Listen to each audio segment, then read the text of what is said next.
Sukihontu and good evening to ladies and gentlemen. Welcome to Dhammadana series brought to you by Buddhist Mahavihara, Malaysia. Welcome to Dhammadana series.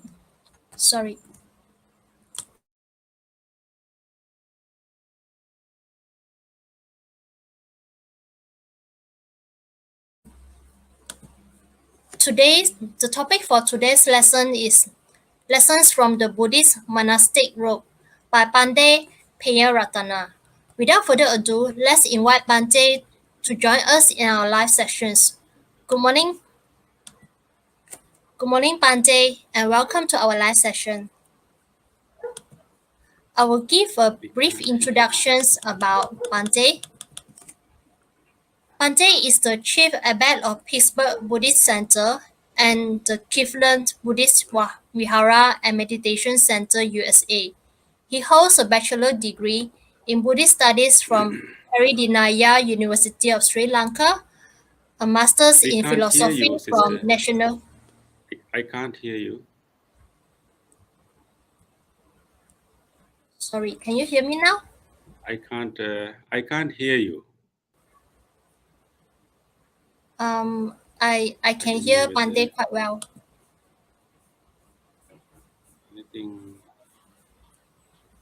Can you hear me? Yes. So, I can't hear you. Never mind, if people can hear me, that's okay. Okay. Just check, whether people can hear me. Yes, I cannot hear you. Okay. Sorry for the technical error over here. So I'll continue. Bhante conduct regular workshop on meditation at his center and also at yoga studio at the Greater Pittsburgh area. He also provides spiritual counseling to help Americans deal with the challenges of modern living. Without further ado, we'll invite Bhante to our session. Over to you now, Bhante.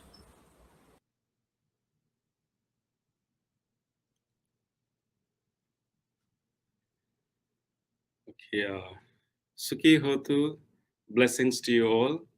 And good evening to each and every one of you, although it is morning here for me. I'm very glad today to be part of this Dhammadana series. And it is also good to be with you after some time. I was not able to give a talk for some time now. And we are all, I think, getting ready for robe offering ceremonies. Some temples have already had robe offering ceremonies. So actually this month, after the full moon of October until the full moon of November, this month is called the month of the robe, or Chivara Masa, month of the robe, because at the end of the rainy retreat or Vasana period, and this is the month that devotees will go and offer robes to monks to appreciate and honor their sacrifice or their teaching, their guidance, and their dedication to stay 3 months in a selected monastery. So, and I, because of that, I thought that it will be an appropriate topic for us to know a little bit more about the robe, the Buddhist monastic robe, and at the same time to understand, what are the lessons that we can learn from this robe. It's not only simply a garment for monks, but actually it has also a lot of teachings embedded in it, in the robe. So it's a good time for us to reflect on these teachings too. Okay, so and today I'm wearing a robe. Definitely today I wore my robe in a different way, a more traditional way, to cover my both shoulders by the robe itself. And there are different ways to wear the robe. But I will also talk about, importance of wearing the robe and what we can learn about it. And when you think about what the Buddha has given to this world, and the most important gift that Buddha gave to this world is his teachings, Dhamma, right? So his teachings, and of course he also trained his disciples. And then other than his teachings and his guidance, Buddha has also left some other things to this world, such as Buddha's footprint, or such as the other things that Buddha has used, and for some time the bowl of the Buddha, the bowl that Buddha used was also protected as a relic, although we don't have any evidence in where it is now. But there are few other things that Buddha left after his parinirvana. But one other important thing that Buddha left for us is actually the monks' robes or the nuns' robes, what we call the Buddhist monastic robe. Because this robe that I'm wearing, and the robe that any monk or any nun are wearing in the present day to the world, this robe is actually designed by the Buddha. And this is one of the inventions of the Buddha. And then, so therefore, the robe, the kind of the Buddhist monastic robe, is actually another gift by the Buddha to this world.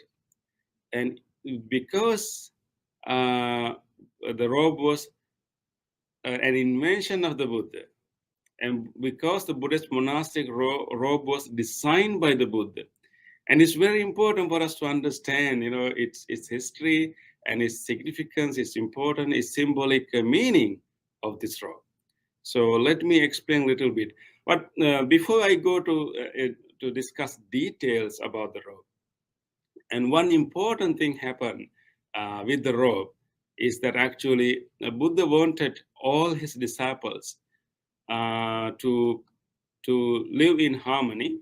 At the same time, all his disciples to be live in a kind of uniformity.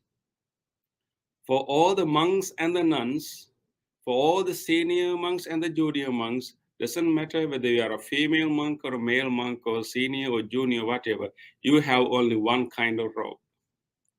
So that is the original plan of the Buddha. And once we wear the robe, and also do other appropriate changes for a monk, such as shaving the head, shaving the hair, and other things, and everyone looks the same, similar at least. And with this robe, what is happening is that we lose our personal identity, and so it erases personal identities. And if there's a nun sitting next to me, you will not be able to distinguish between monks and nuns, because they look quite similar, with their robe and with their other, shaving and everything. And if there are other monks sitting with me, you cannot distinguish the seniority or any other status of the monk based on the robes, or based on the robes. Of course, there are different colors that monks use, monks wear, but those colors do not represent any status. So with the robe, what happened is actually it erase our personal identities and makes all the disciples of the Buddha kind of one uniform group. And in that way, it has that message too, like to understand that all the disciples of the Buddha is similar, they're practicing a similar path. They're so to show that they have a common intention to practice this path, to work towards the liberation, and then being compassionate to all other beings while walking that journey. So with the robe, all have it brings a uniformity, it brings a common appearance of all the disciples of the Buddha, and it also reminds the monks and the nuns also their intention of liberation too. So that ability of the robes to erase personal identities is really important, because you cannot have embellished robe. You cannot have all different patterns of the robe. You only have to use one single pattern of the robe, and Of course, we know that in certain countries, in certain traditions, we don't find the same robe that you are seeing that I'm wearing. For countries like Theravada countries like Thailand, Burma, Laos, Sri Lanka, we wear the robe, like I'm wearing right now. But other countries like China, Tibet, Japan, Korea, you will see, they wear different types of, garments. But that's based on mainly due to weather. In cold environment, you cannot simply wear only this robe. Therefore, there were additional robes were added, additional garments were added to monks and nuns use. But they also wear the robe that I'm wearing, the robe of this pattern. They wear that robe on special occasions. Whenever they venerate the Buddha, whenever they are engaging in Buddhist practice, and whenever they go in front of the Buddha, and other than the long gown that they're wearing, on the top of that, they actually wear the kind of square patterns robe, that which is similar to the pattern of the robe that I'm wearing right now. So they still have that robe in a smaller version, but they wear that robe only on special occasions. And Theravada monks wear this robe all the time. But still, that robe is still used by all the monks in the world today. And on the other hand, um, uh, it also gives us a message of simplicity. A message of simplicity, because uh, this because we wear this robe, this robe kind of stand between uh, extreme austerity and also extreme indulgence. Of course, we know that there is extreme form of asceticism or extreme form of austerities, and he promoted a middle path. And when the Buddha decided that monks should use robes, he selected a kind of garment, kind of cloth for monks that is simple enough that we can cover ourselves, we can be protected from bugs, mosquitoes, and other creatures. It kind of serves the basic purpose of the cloth, but it is not too much luxurious. So the robe is also represents kind of simplicity. So in as monks, whenever we use a new robe, we are supposed to recite a particular verse, a particular chanting, recitations that help us to remind ourselves, what is the basic purpose of the robe. So we remind ourselves that I'm wearing this robe to cover myself, to cover the body parts that are necessary to cover, and also I am wearing this to protect myself from mosquitoes, and other forms of creatures, and also I'm wearing this robe to protect myself from cold and heat and for environmental influences. So you just recollect ourselves what is the basic purpose of cloth. So only after we reciting that we put our robes on us, and so it shows also this simplicity, and simplicity means that you only use the robe to to fulfill your basic needs of a cloth, and not anything beyond that. I think as monks, we wear this robe for any occasions, right? So it's also, it has given us a kind of simplicity, like we wear this robe to go to funerals, and if we are invited to weddings, we still go with the same robe. And no matter where we go with the same robe. And so as lay people, and it is not the same for you, right? And when you are going to a wedding, you have to be in a particular way. Based on the occasions, you have to decide what kind of cloth that you have to use. So because you have to go to so many different places, you have to have a whole a wardrobe of clothes. You have to have a whole collection of clothes to choose from, and it's also kind of challenging is that to select the appropriate cloth. And you have to be appropriate to the occasion, and it's also giving you kind of stress that what kind of clothes I should wear. But for monks, it is so easy for us. We do not even have to think about it, and we don't have to choose what to wear. That whole stress of selecting clothes is gone for us. No matter wherever we go, we simply wear the same robe, and we just have to wash it and clean it. That's all. And it's quite simple. We don't have to think about it. Sometimes we may think that when we have more choices, and we think that we are free, because we can choose anything we want. So when we have more choices, we are free. When we have more choices, we are happy. That is how we think. But actually, in practical life, when you really think about it, when you have more choices, you are not really free.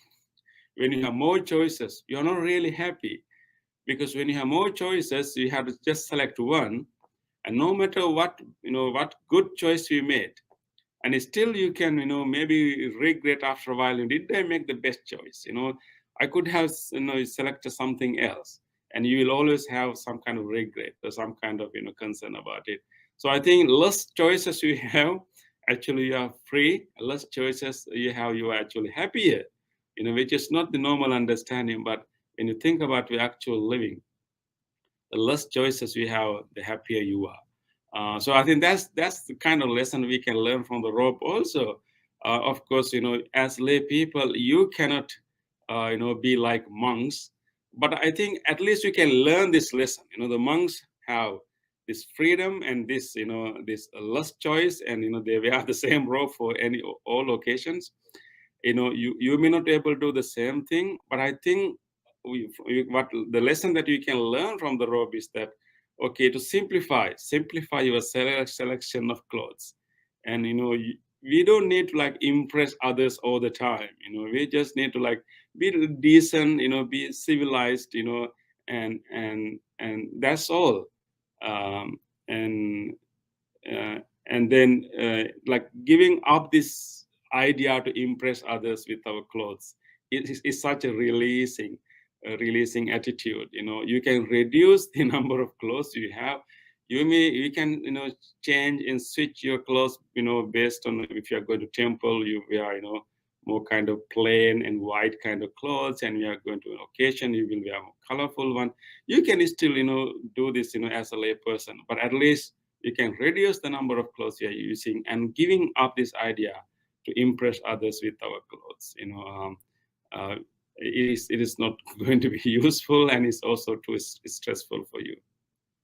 And for monks, actually, uh, as I told you, in the Buddha's advice, Buddha did not recommend different types of robes for different status of monks. As of course, as monks, when we are a training monk, we are called samanera. So we started our monks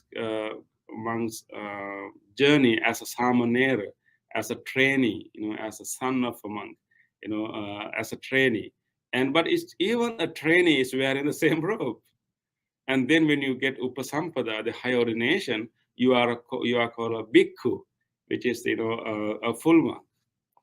And still you wear the same robe. And once the first 5 years of being a bhikkhu is still under supervision.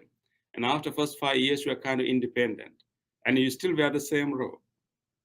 After 10 years of spending as a bhikkhu, as a fully ordained monk, and you can become a Thera, or Thera, like more like a senior monk.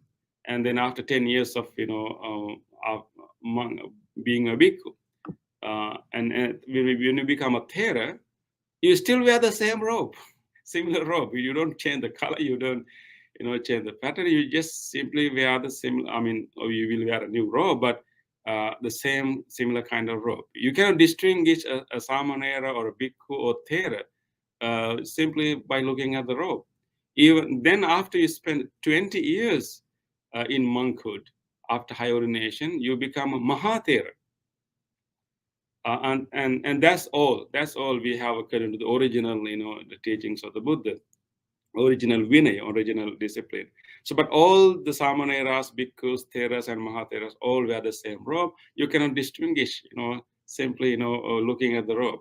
That is why we have a tradition that whenever we approach a monk, we ask them, what is your monk age? Or we ask how many rainy retreats that you have observed, how many vassas you have.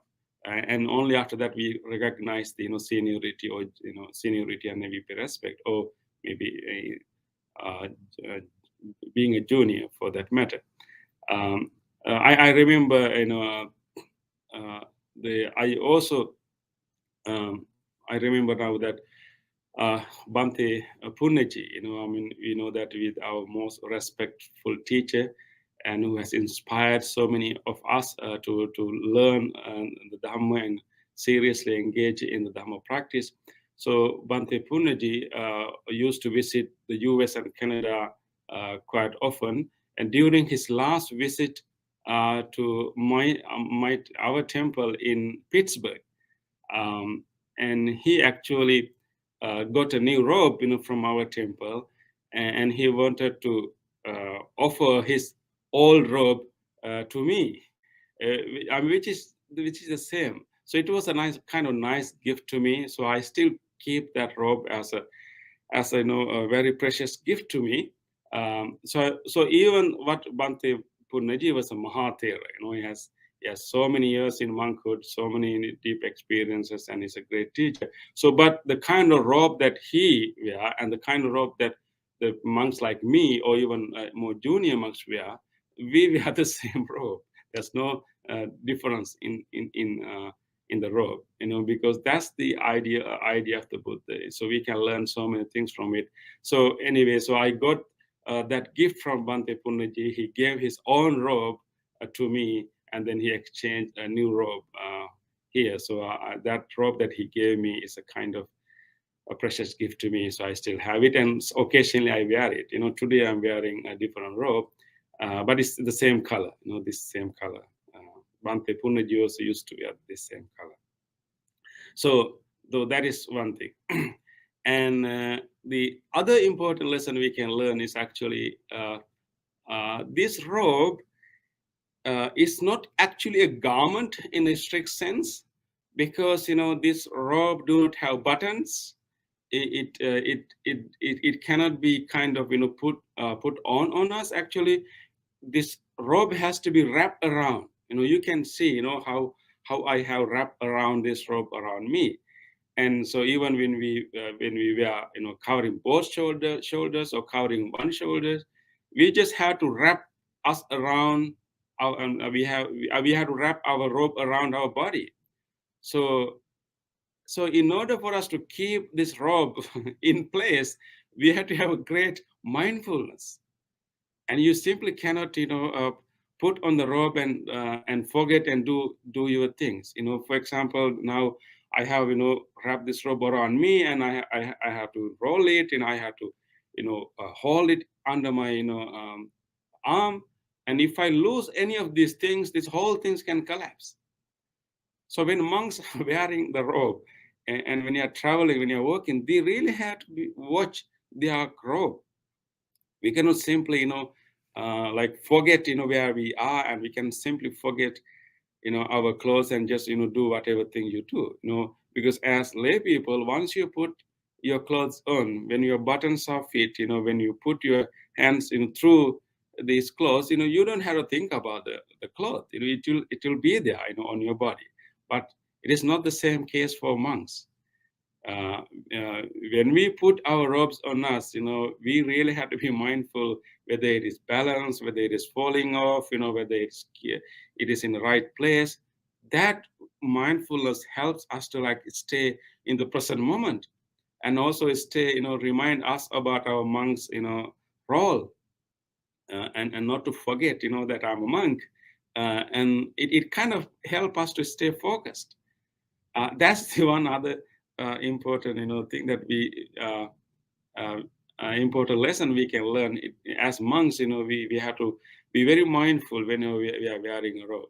I remember when we were small monks, one big challenge for us, when we were small monks, I became a monk when I was 10 years old, and there were so many other young monks, living with me. And, as small children, we had this urge to run all the time. And, of course, our masters advised us, warned us to don't run, that much and be mindful, walk slowly. But, as, children, we feel like running. And one big obstacle for us to run is the rope, because it's not easy to run with the rope, right? Sometimes I remember some of my colleagues, they simply start to run. Once they run, their rope fly on the sky. So sometimes the rope is like on the sky flying behind them. So then they have to stop. So it's not easy for us to run while we are in the rope. So even when I was a small monk, the robe helped me to stay calm and to stay disciplined, because you can't really do any athletic thing or any jumping and running with this robe. So it kind of helped us to train ourselves too.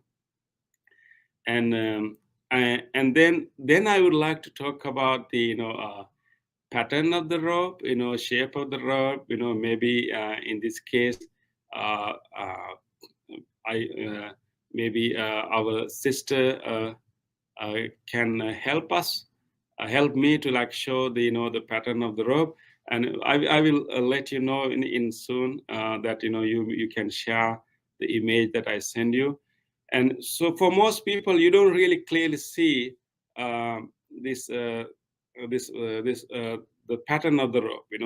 You will simply see this robe is as a one simple piece of cloth, but actually it is actually a rectangular piece of cloth, but it's not simply one single piece. It is a pattern. It is actually a kind of patchwork.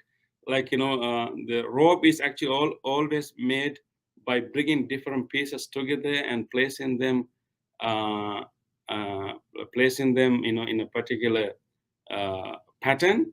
So I want to show you that pattern. Sister, can we see that robe while she's getting ready to show that the image of the robe?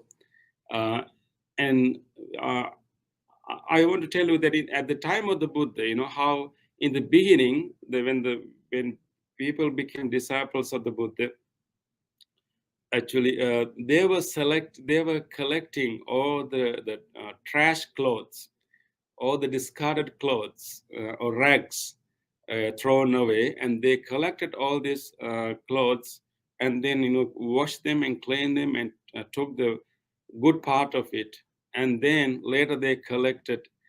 They later they put them back put them back and make a patchwork. Oh, thank you, sister. Thank you, sister. But then later, now you can see in this image, the robe has a specific pattern.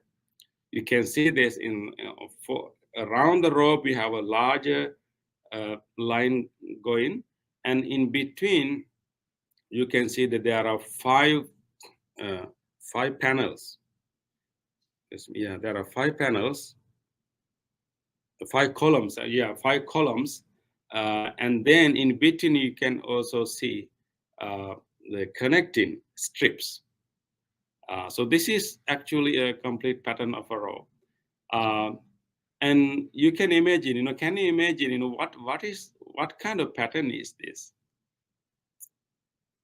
So as I told you earlier, at the beginning, monks collected different pieces of cloth. They simply put them together, and then simply created a rectangular piece, and then start to wear that robe. But later, Buddha wanted to make it uniform. Buddha wanted to make it more systematic. So what happened actually one day, according to the Vinaya books, there's a particular book called Mahavagga. This book, when Buddha was traveling with Venerable Ananda in the country called Magadha, in the Magadha country. And in Magadha country, there's a huge mountain range mountain range called Dakshinagiri. At the foothills of this mountain range, there's a vast paddy field, a rice field, a vast rice field.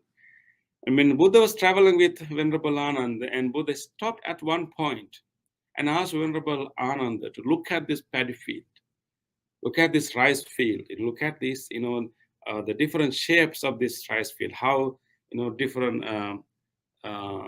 lines going across, and asked Venerable Ananda, can you help, can you advise all the monks to put their pieces together following this pattern? I recommend you to put your pieces of clothes according to this pattern. So Venerable Ananda receiving this advice and started to make that kind of robe, means that putting the pieces of different clothes in this pattern. And then the Venerable Ananda later presented to the Buddha, this is what I made following advice. Having this, 5 panels, and then, having this, strips, just like, what you see, in a paddy field.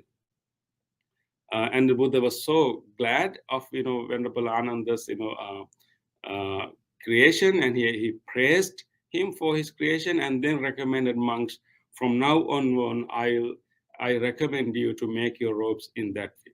So now we can see the origin of that pattern. So, sister, can you see in the next image where we can see a more clearer, pattern? So now you can see, actually, there are different names for different sections of this robe. So it's a little too technical, but you can see. So this is this is really the pattern of the robe. So now you can see the pattern of the paddy field quite, clearly. On a flat land, usually paddy field will be roughly like this, but this is the standard pattern of the robe.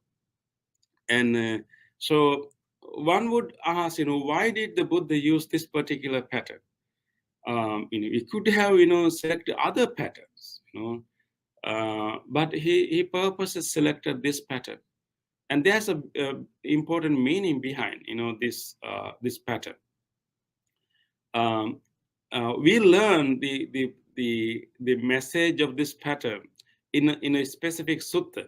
There's a particular sutta called Kasi Bharadvaja Sutta. And this particular sutta is found in the Khuddaka Nikaya, in the minor collections of Buddha's discourses, in the specific book called Sutta Nipata. And in there we find an interesting sutra where actually Buddha describes an important Buddha gives important sermon to a farmer, and we can understand the meaning of this pattern if we really learn that discourse. According to this discourse, and Buddha was traveling in the same country. Remember that when Buddha was traveling in the Magadha country, and looking at this, the paddy field at the foothills of Dakshinagiri mountain range, and this story happens, at the same place.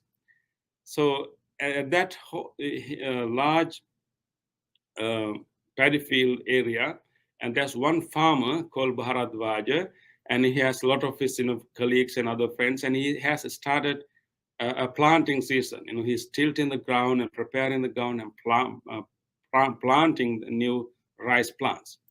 And when he was doing that, and Buddha was living around the same area, and there was a break where they stop the work and then they distribute food. So exactly at that time, Buddha traveled to that paddy field. And exactly when they're opening their food and distributing this food, Buddha came with his own bowl, excuse me, and he stand in front of them with his bowl. They are about to eat. They are about to eat, and then they were, and Buddha was, they are sitting with his bowl.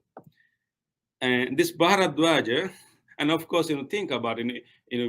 If that happened to us, when we are preparing our meal, if Buddha came with his bowl, if any other monk came with his bowl, we will be definitely so happy to serve something for that monk. And of course, if the Buddha came, definitely we will give everything that we have. But in this case, it's not what really happened. This farmer was a Brahmin, and it's not necessarily a Buddhist, at that time. So when he was, he is about to eat, and he has worked all day long, and then with his friends, when he's about to eat, now Buddha is there with his bowl. As soon as he saw the Buddha with his bowl, instead of giving food, and this farmer said to the Buddha, "You see, I work hard.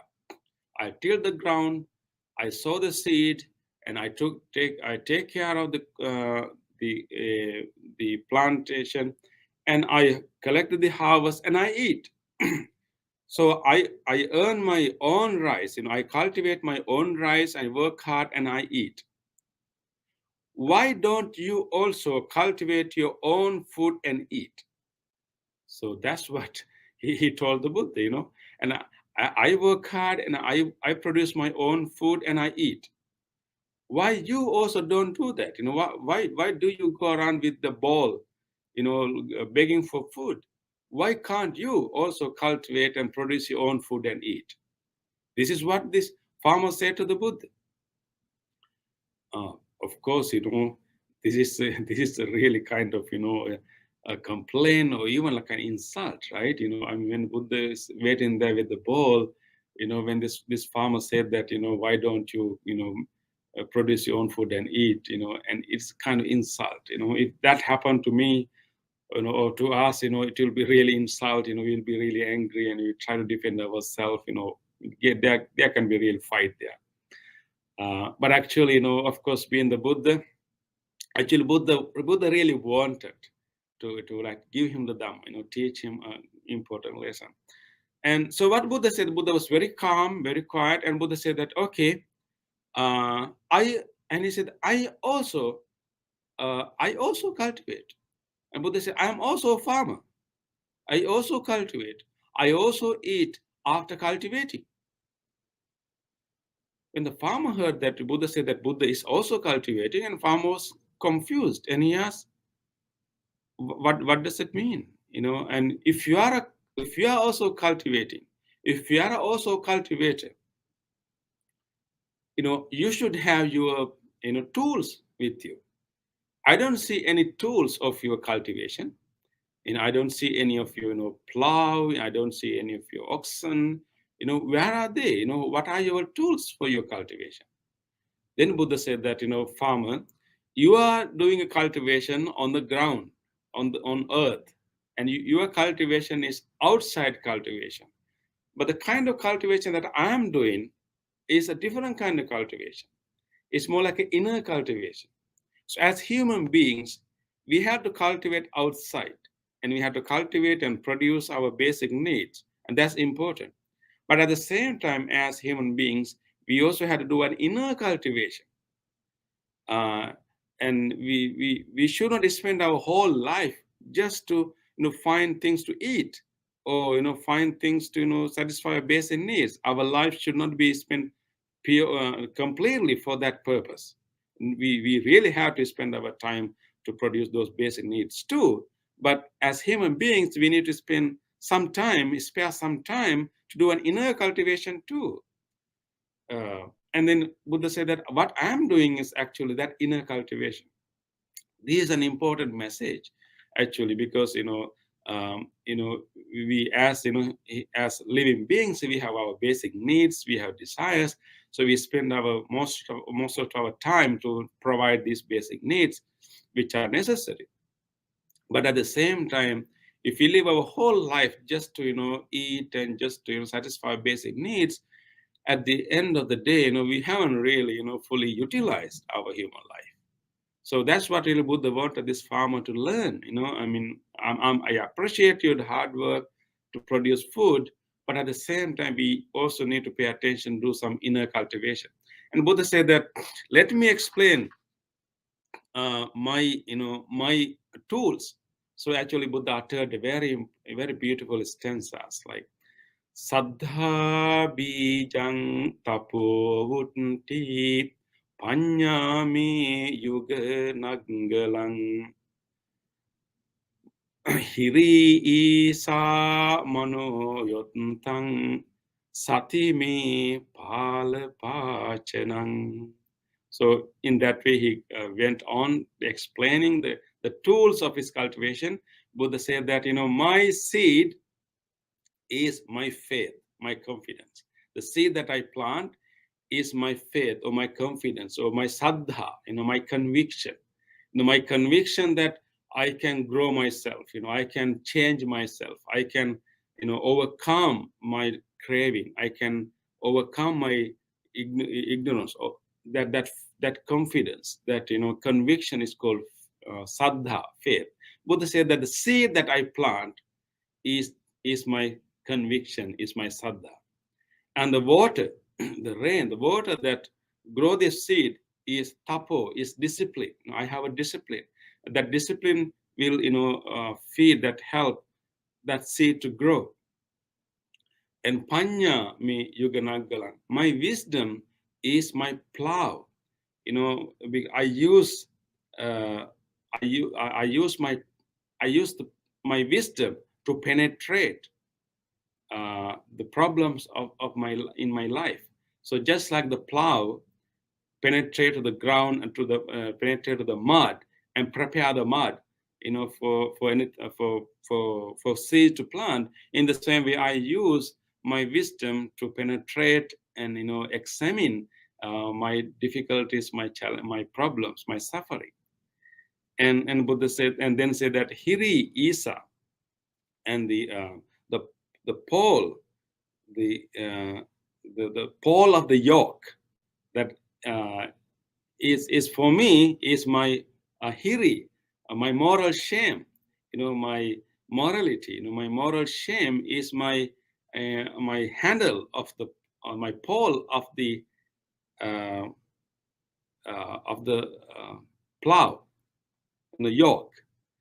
And then importantly, Buddha said that satime pala pachana, my mindfulness is the plowshare and goad, my stick, a stick that usually when traditional farmers plow their ground, they use oxen, and then they will have handle with the plow, the plow plow that you put into the ground, and then they also use a stick to guide the oxen at the correct direction.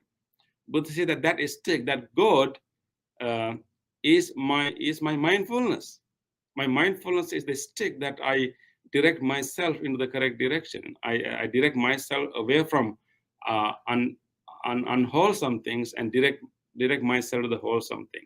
So in that way, Buddha explain is our whole spirit, and I'm doing a cultivation inside. These are my tools, my saddha and my sila and my moral shame and my wisdom and my mindfulness. And then Buddha later said that virya, my energy, my effort is my oxen, my these uh,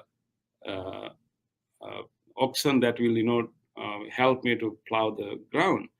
And in that way, Buddha explained everything, And Buddha said, as a farmer, after cultivation outside, you get the fruit of rice that help you to satisfy your hunger. But the kind of inner cultivation that I'm doing produce a different kind of fruit. That fruit is liberation, amatappara, liberation, and the freedom.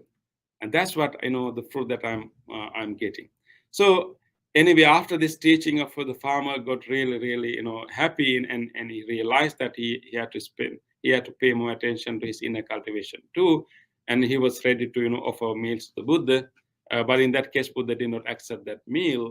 Buddha asked, and Buddha, but later that farmer became a disciple of the Buddha. But what we can learn from this teaching is that that the why, we can get a kind of hint to understand why did the Buddha use the pattern of the paddy field or rice field for the robe. because according to this sutra, and Buddha wanted all of us to engage in inner cultivation. Our whole spiritual practice is a gradual cultivation. We are supposed to cultivate our wholesome qualities, cultivate our, uh, skillful qualities. At the same time, reduce our unwholesome qualities. Our whole spiritual practice is a constant cultivation of our mindfulness, and constant cultivation of our wisdom, constant cultivation of our sila. And this is what we have to do. So the pattern of the robe, sister, can you show us the pattern of the robe again? That pattern of the robe, that pattern of the paddy field, is kind of reminding us that we all should engage in inner cultivation. That's the most important message we can learn, from the robe, you know, uh, from that pattern. Buddha really wanted us to engage in that cultivation, and this pattern of the robe is actually a reminder for monks to for of their own practice, to understand that we are in a project of cultivation. It also also a reminder for all the Buddhist followers to understand that we are all in a project of cultivation. And when we say cultivation, cultivation is always gradual. It's always, it doesn't happen automatically. Oh, thank you, sister. So just remember, this pattern. This pattern is a pattern of the paddy field. It reminds us the cultivation. It reminds us inner cultivation, not the outer cultivation, inner cultivation. It reminds us that we are all in a project of cultivating, projects of growing, and growing our wholesome qualities in our mind. And remember that when we say cultivating or growing, and it is gradual. We may not have full strong mindfulness in the beginning. We may miss our mindfulness. We may say very foolish things, but we are in a project of cultivation. Remember the pattern of the robe, so we can continue to do that. We can have our mindfulness as like a germ, like germinating, like a small plant. We can have wisdom as a small plant. We can have our commitment to sila as a small plant. But we should grow. We should grow gradually. So the cultivation gives this idea that our spiritual practice is a gradual practice. So we have to do it gradually, but we have to continue to do it. No matter how much we have grown, but as long as we are in the path, that's most important.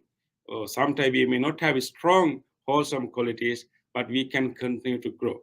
Thank you, sister. You can remove the image now. So this is the main message of the robe we have to learn. So I hope that during this month of robe offering, you remember that an important lesson of the Buddha. So Buddha selected this pattern of the robe very consciously, and he really wanted all of us to engage in a cultivation. And so just think about it. We may fail many times, but if as long as we remember that we are in a cultivation, we will not give up our practice. And we may always return to our practice again and again. So in that way, we will continue our practice. We will remember the cultivation. So at the end of the day, when we are going, at the end of the day, when we spend towards the end of our life, if we have cultivated enough, if we have cultivated more qualities, if we have more goodness in us, more than what we had at our birth, then we have cultivated so much in us. So I hope that you will engage in this continuous cultivation, and always follow your precepts. You may break precepts. That's okay. Be mindful about it, and understand why that precept was broken. What are the conditions that push you to break that precept? Try to examine that and make a determination and observe them again. So that is why in the Buddhist tradition, we observe our precepts again and again, reinforce ourselves and renew our precepts again and again. Because by renewing the precept, by recommitting to the precepts again and again, we develop this ability to live, according to these precepts. We will reach, as a result of this cultivation, one day you will reach to the point that you don't even need to observe precepts, because your life become like that. The moral life become natural to you. So that's the cultivation. So that's what we want to develop in our life. And we will practice our mindfulness. We become aware of what we say. We become aware of what we are doing. We bring awareness to what we think. We try to do it. We may not be able to bring awareness to every word that we are saying, every actions we are doing, every thought that we are thinking. We may not be able to do it for all the time at the beginning. But at least if we can bring our awareness to some of the words we are saying, especially when we are in an important conversation, important dialogue, important even argument with someone, if we can bring more awareness to the words we are saying, and we will be able to manage, we will be able to say the best thing and minimize the confrontation, and bring more peace to ourselves and also to others. And sometimes we may fail, but bring it back. Bring it back. So that is why we also need a gradual, regular practice of meditation, as a daily basis, at least a short period of time. So I hope that you will remember the message of the robe and continue your practice. You are following your precepts, practicing your mindfulness, and listening to the more Dhamma, and then reading more Dhamma books, and then developing wisdom, because wisdom is the key here. All of our cravings, all of our addictions, and all of our habits are running as long as we don't really penetrate into them. If you really truly understand, there's nothing in this world that that is suitable, that is worthy of attaching. As soon as you understand that there's nothing here to attach, you will gradually remove your attachment and craving. But so we need to develop that wisdom gradually. So let us remind ourselves that we have a project of cultivation. That is what the robe is telling us, teaching us. Let us continue to do that. During this month of robe offering, let us strongly remember that message. Let us continue to practice the teachings of the Buddha. The more we practice, the more we feel free, the more we be able to compassionate to others, and the more we feel happier, and more we be able to share that happiness with many others. So I wish all of you all the blessings to engage in this project of cultivation. Thank you. Sukhi Hotu. Thank you, Bhante, for sharing the Dharma session tonight. Okay, sister, Now I we'll think move maybe now we can have some to few Q&A more minutes for questions. And if anyone has any questions posted, we can ask those questions.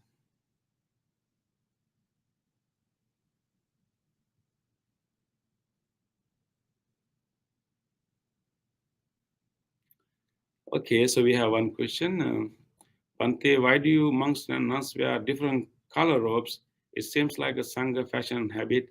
How should we not have one single color or as a standard? Okay, this is a good question. Let me tell you about how the colors of the robe. Why there are different colors of the robe. Actually, what happened was actually.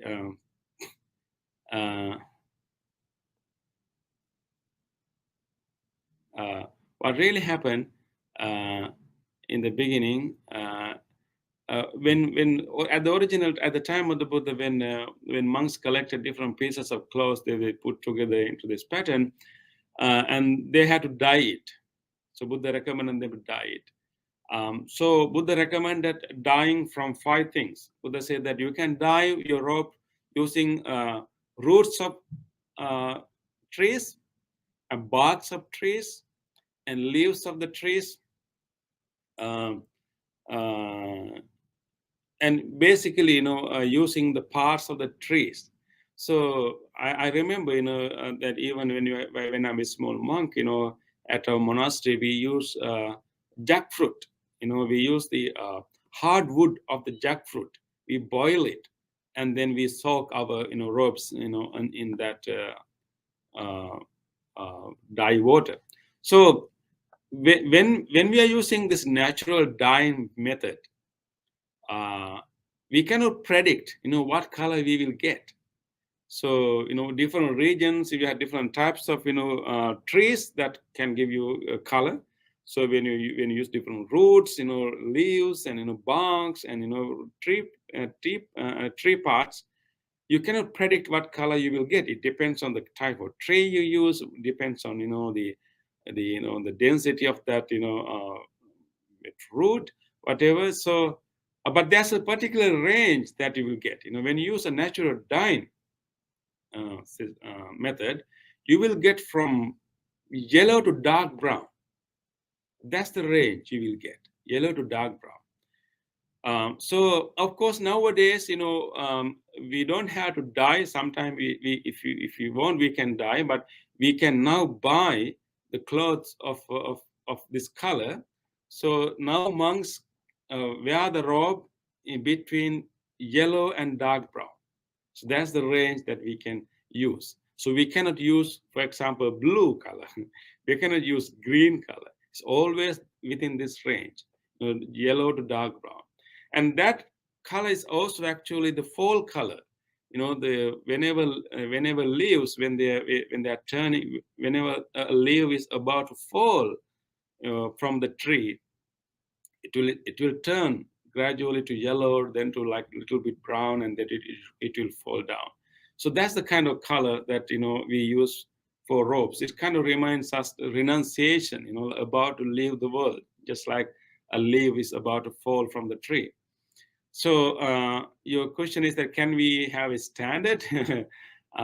Maybe that's something that we have to discuss.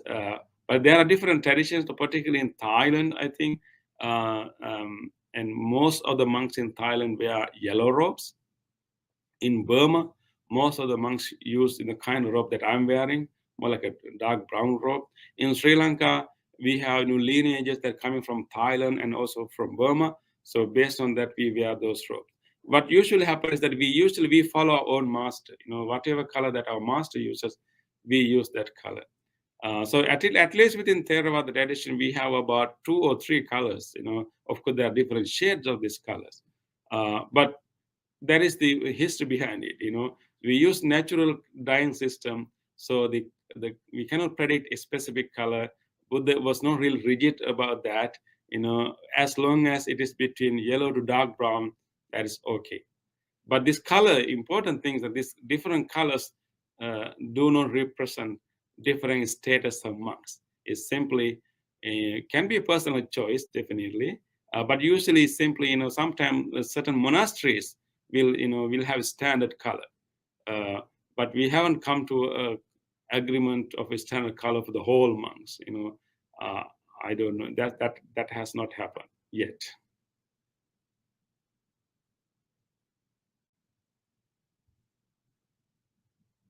Okay, this question is that, I noticed that in robe is always cotton. Can robe made of other materials, especially for robe in cold country where it could protect Bhante when cold, or have 4 sets of robe for 4 seasons country? Thank you for that question. And robe is not always cotton. I think mainly in Asian countries, usually we like to, make the robe based on from the cotton clothes, because it's can be sweating. The cotton clothes are good to absorb sweat. It's comfortable. But I think even, of course, the robe that I'm wearing is a cotton robe, but there are robes that are made from other materials too. And Buddha also even recommended 5 materials that we can use to make clothes, including silk. Buddha has even recommended silk, and all other types of materials. So usually it's in the Asian countries, like warm countries, tropical countries, we tend to make robes with cotton, but still there are also robes made from other materials. I'm not familiar with all the names of other materials.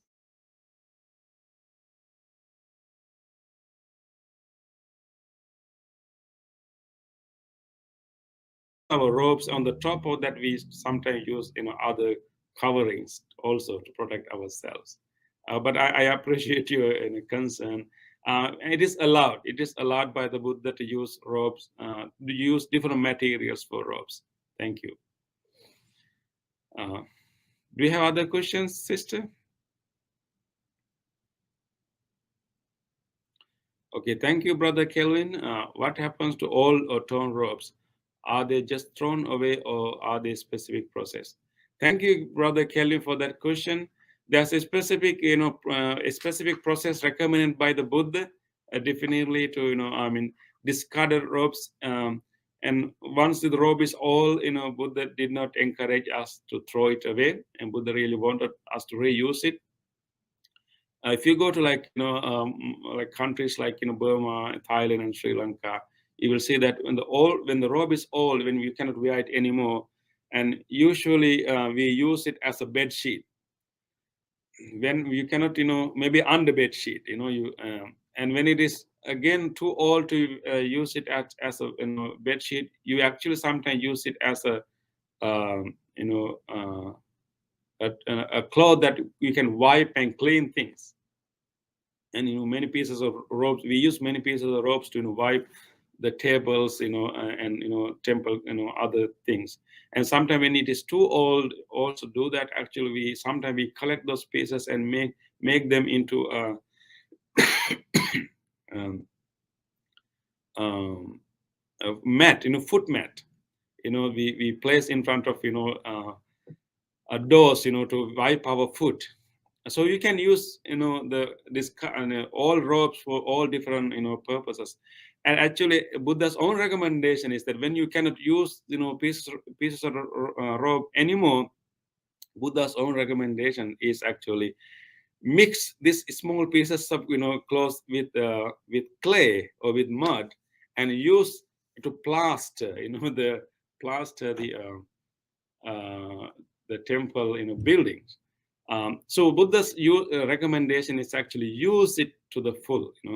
But during the time of the Buddha, clothes were scarce. But unfortunately, these days actually we have so much of production of clothes, and even so much of offering of robes also. So therefore, sometimes we have enough robes, and then the whole process will not happen. But but many of the old robes are used for other purposes in temples, and sometimes we use it to cover other things, and even cover with the statues when we are still in the process of making. So all the old robes are used for different purposes. They are not simply thrown away, and we are advised to use it until it's really really really difficult to use for any purposes. In that case, we will discard them, but we will use it for other purposes before that. Okay, thank you, Brother Lee. When recollect Sanganusati, appreciate Bhante explain the quality of practice. Oh, brother, it will take a little longer time to explain, all these, four qualities in detail. It takes a lot of time, brother. But let me briefly say that, Supatipanna means that, the monks have committed themselves to practice the Noble Eightfold Path. So they have well practicing, means that they have fully committed to practice that. Ujupatipanna means that they are honest, and they have a continuous practice.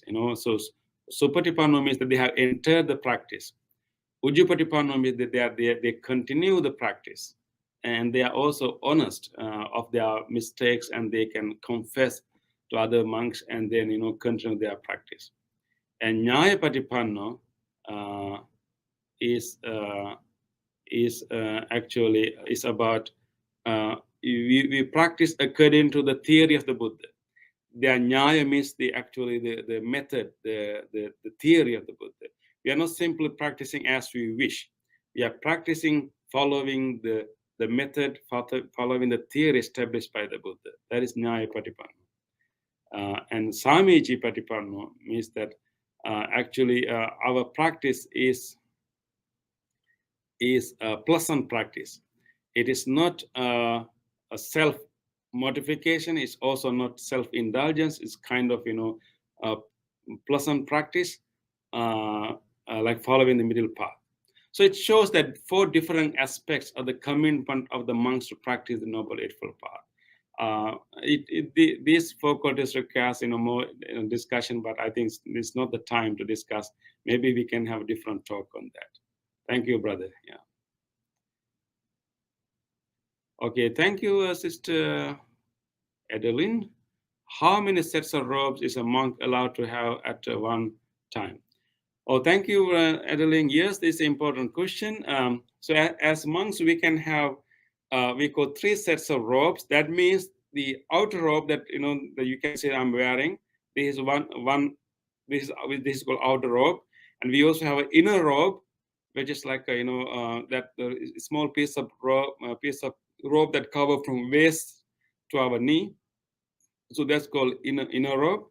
And then on addition, we also have what we call sangati, the double layered cloth that we can use to cover our as a blanket or as a fold and sit.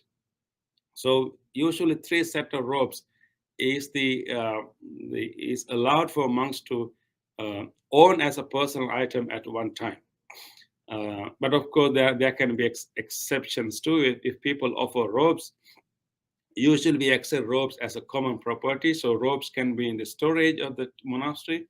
So we can take robes whenever our robe is old.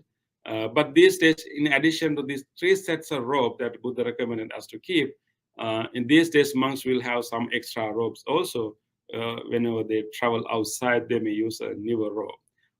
But traditionally, we are advised to own 3 sets of robe, which is the outer robe, inner robe, and the sangati.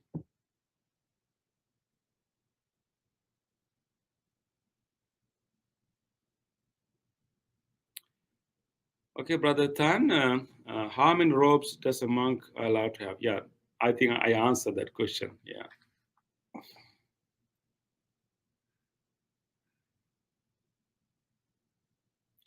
Okay, Brother Tang, thank you again for the question. From the image of the robe that you have shared with us, there is only one piece of robe for monks to wrap around himself. Is there any other inner or outer layer of the robe that monks are allowed to wear? Yes, but what I showed you is actually the pattern of the outer robe that I'm wearing, and the sangati that we usually carry on our shoulder, and we can use it as a blanket. Also has the same pattern. And the inner robe that we use, from to cover from our waist to knee, waist to ankle, also have the same pattern, but it's a smaller size. So they have the same pattern, although the inner robe is a smaller version. Other robes have the same pattern.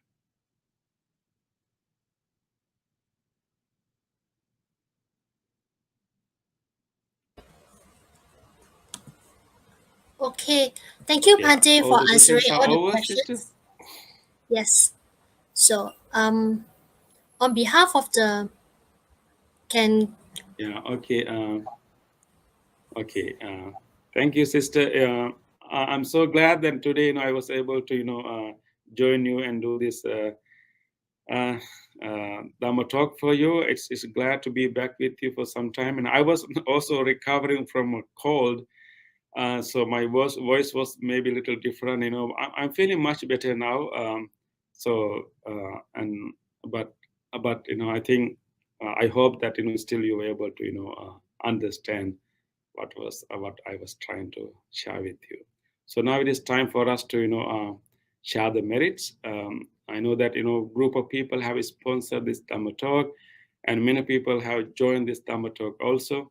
So and we all spend our time to listen to the teachings of the Buddha. Today we learn about the robe, the robe that Buddha designed, and what we can learn from the robe. So spending this time with mindfulness, with dedication, we have generated so much of good karma, good merits. And now let us share these good merits with everyone else. First of all, let us recall to our mind our departed relatives, could be our parents or grandparents or our friends and other relatives. Let us share these merits with them. May all of our departed relatives share these good merits. May they too have an opportunity to listen to the Dhamma. May they also have opportunity to practice the teachings of the Buddha. And may they all achieve the supreme bliss of Nibbana. With this thought, let us recite together. Idang me ñātinang hotu sukhita huntu ñātayo. Idang me ñātinang hotu sukhita huntu ñātayo. Idang me ñātinang hotu sukhita huntu ñātayo. Let us also share these merits with all other living beings. If there's any other living being, including any deva, any other divine beings who would like to share these merits, may they too share these merits. May they too hear the teachings of the Buddha. May they too practice the teachings of the Buddha towards the enlightenment. May all the devas and all other sentient beings share these merits. May they be well, happy, and peaceful.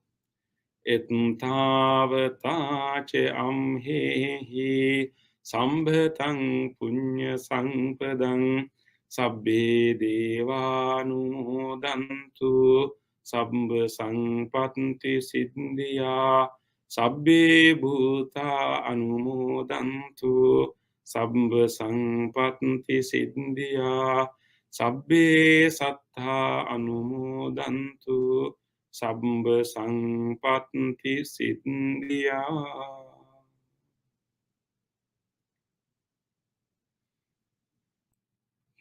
Okay. Thank you, everyone, and wish you a great night and have a good sleep and enjoy the robe offering ceremonies and remember the meaning of the robe. And I look forward to see you again next time. And thank you and Sukhi Hotu. Thank you, Bhante. On behalf of the monk and management of Mahavihara, we would like to thank Bhante for his time and sharing his Dharma knowledge with us. We would like to also express our gratitude to all our sponsors for their kind donations and all our audience for joining us tonight. And we apologize for some of the technical issues tonight. Good night, everybody, and have a pleasant evening. Suki Hantu.